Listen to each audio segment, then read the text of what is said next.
ವಿಜಯಪುರ ಸರ್ಕಾರಿ ಪದವಿ ಪೂರ್ವ ಕಾಲೇಜಿನಲ್ಲಿ ಕನ್ನಡ ಸಾಹಿತ್ಯ ಪರಿಷತ್ತಿನಿಂದ ಕಮಲ ಹಂಪನ ಅವರ ಸಂತಾಪ ಸಭೆ ಹಾಗೂ ಕೆಂಪೇಗೌಡ ಜಯಂತಿಯಲ್ಲಿ ಮಾತನಾಡಿದ ಜೆಸಿಐ ಮಾಜಿ ಅಧ್ಯಕ್ಷ ಮುನಿವೆಂಕಟಪ್ಪ, ಶತಮಾನಗಳ ಹಿಂದೆಯೇ ಬೆಂಗಳೂರು ಮಹಾನಗರದ ನಿರ್ಮಾಣಕ್ಕೆ ಅಡಿಗಲ್ಲು ಹಾಕಿದ ಕೆಂಪೇಗೌಡರು ದೂರದೃಷ್ಟಿಯುಳ್ಳ ವ್ಯಕ್ತಿಯಾಗಿದ್ದರು ಎಂದರು.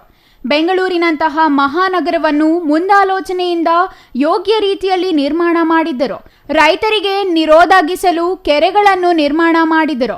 ವ್ಯಾಪಾರ ವಹಿವಾಟು ನಡೆಸಲು ಪ್ರತ್ಯೇಕ ವ್ಯವಸ್ಥೆ ಕಲ್ಪಿಸಿದ್ದರು. ಉತ್ತಮ ಜನಪರ ಆಡಳಿತ ನಡೆಸಿದ ಕೆಂಪೇಗೌಡರು ತಮ್ಮ ದೂರದೃಷ್ಟಿಯಿಂದಾಗಿ ಕೋಟ್ಯಾಂತರ ಜನರ ನೆಲೆಯಾಗಿ ಬೆಂಗಳೂರು ಇಂದು ಮಾರ್ಪಟ್ಟಿದೆ ಎಂದರು. ಸಾಹಿತಿ ಚಂದ್ರಶೇಖರ್ ಹಡಪದ್ ಮಾತನಾಡಿ, ಕಮಲ ಹಂಪನ ಅವರು ಕನ್ನಡ ಭಾಷೆಯಲ್ಲಿ ಬರೆದ ಭಾರತೀಯ ಬರಹಗಾರರಾಗಿದ್ದರು. ಕರ್ನಾಟಕದ ದೇವನಹಳ್ಳಿಯಲ್ಲಿ ಜನಿಸಿದ ಅವರು ಪ್ರಾಚೀನ ಕೃತಿಗಳ ವಿದ್ವಾಂಸರಾಗಿ ಮತ್ತು ಪ್ರಾಧ್ಯಾಪಕರಾಗಿ ಕೆಲಸ ಮಾಡಿದರು. ಕನ್ನಡ ಸಾಹಿತ್ಯದ ವಿವಿಧ ಪ್ರಕಾರಗಳು ಮತ್ತು ಜೈನ್ ಧರ್ಮವನ್ನು ಒಳಗೊಂಡಿರುವ ವಿಷಯಗಳ ಬಗ್ಗೆ ಅಧ್ಯಯನ ಕೈಗೊಂಡರು ಎಂದರು.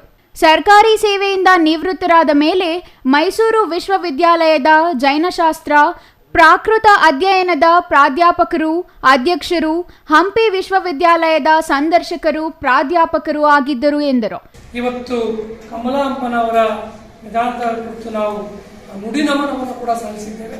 ಅದರ ಜೊತೆಯಲ್ಲಿ ಕೆಂಪೇಗೌಡರವರ ದೂರದೃಷ್ಟಿಯ ಕುರಿತು ಒಂದು ಉಪನ್ಯಾಸವನ್ನು ಕೂಡ ನಮ್ಮ ಹಡಪದವರು ಅದನ್ನು ನೆರವೇರಿಸಿಕೊಳ್ಳಲಿಕ್ಕಿದ್ದಾರೆ.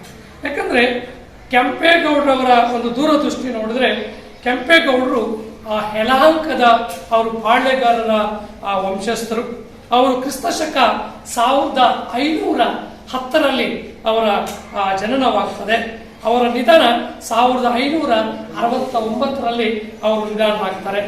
ಕೆಂಪಯ್ಯ ಅಂತ ಕೆಂಪರಾಯ ಅಂತ ಅವರು ಹೆಸರಾಗಿದ್ದ ಕೆಂಪೇಗೌಡ, ಯಲಹಂಕದ ಕೆಂಪೇಗೌಡ ಅವರು ಅನೇಕ ವರ್ಷಗಳ ಅವರ ಸಕ್ರಿಯದಲ್ಲಿ 1531 ಅವರ ಜನನವಾಗಿ ಅವರ ದೂರದೃಷ್ಟಿ ಇಡೀ ಬೆಂಗಳೂರನ್ನು, ಇವತ್ತು ನಾವೇನು ಕೆಂಪೇಗೌಡ ನಗರ ಅಂತ ಕರಿತೀವಿ, ಇವತ್ತಿನ ರಾಜಧಾನಿ. ಕಾರ್ಯಕ್ರಮದ ಅಧ್ಯಕ್ಷತೆಯನ್ನು ವಿಜಯಪುರ ಕನ್ನಡ ಸಾಹಿತ್ಯ ಪರಿಷತ್ತಿನ ಅಧ್ಯಕ್ಷ ಜೆಎನ್ ಶ್ರೀನಿವಾಸ್ ವಹಿಸಿದ್ದರು. ಎಸ್ಆರ್ಎಸ್ ಬಸವರಾಜ್, ಜೆಸಿಐ ಅಧ್ಯಕ್ಷ ಬೈರೇಗೌಡ, ಕೆಎಚ್ ಚಂದ್ರಶೇಖರ್, ಪುರಸಭೆ ಸದಸ್ಯ ಎಂ ರಾಜಣ್ಣ ಮತ್ತಿತರರು ಹಾಜರಿದ್ದರು. Satish Kumar, CTV news, Vijayapura.